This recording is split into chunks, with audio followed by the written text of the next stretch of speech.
Même si c'est une chose qui se passe assez souvent, je sais qu'en ce moment, surtout le corps du Christ, il expérimente beaucoup d'épreuves, beaucoup d'attaques.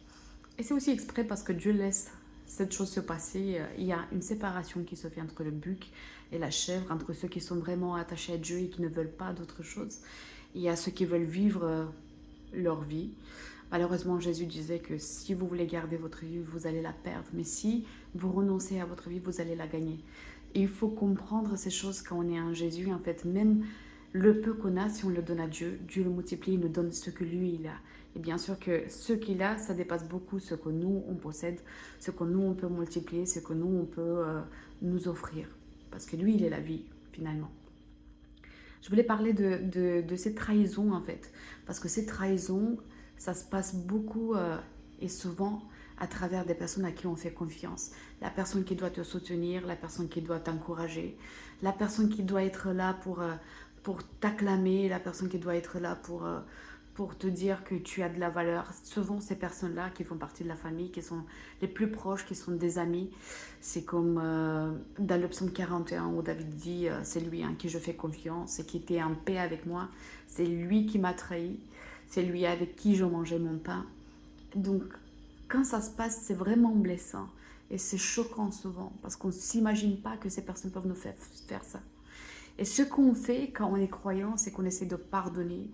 Mais d'abord, il y a bien sûr ce choc.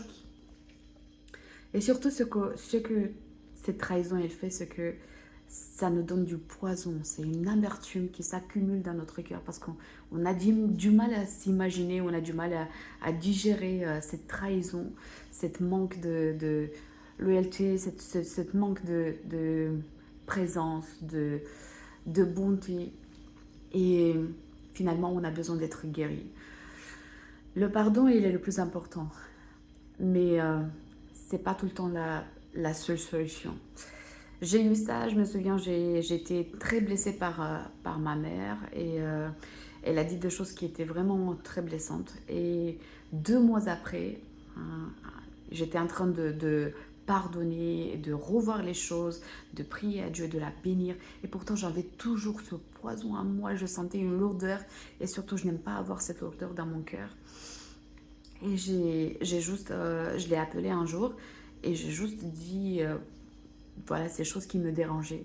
Et après, je me suis sentie si coupable. En fait, j'ai dit à Dieu, mais pourquoi j'ai pas réussi à pardonner? Pourquoi j'ai pas réussi à traiter ça sans lui dire? Et, et la réponse du Seigneur, elle était assez étonnante. Il m'a dit, des fois, c'est comme une blessure avec du pu et ça guérit pas jusqu'à ce que tu ne sors pas ce pu, en fait. Et, et ça, c'est aussi une voie de guérison, surtout pour nous. Parce que la personne, elle peut ne pas recevoir ce qu'on dit.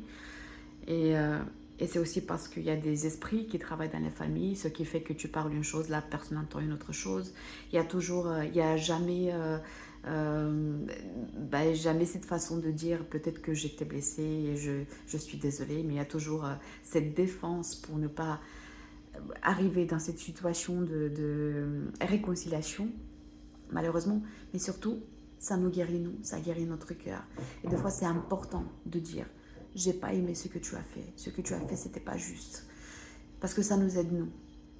Ça ne veut pas dire qu'on ne pardonne pas, ça ne veut pas dire que ces choses sont importantes, de pardonner, mais des fois, c'est important aussi de le dire pour nous. Dieu n'est pas contre ces choses. Le dire, ça ne veut pas dire d'être méchant, mais de mettre les choses à clair et de dire, j'ai vu ce que tu as fait, ce n'était pas bien. Je choisis de te pardonner, mais ce que tu as dit, ce n'était pas correct.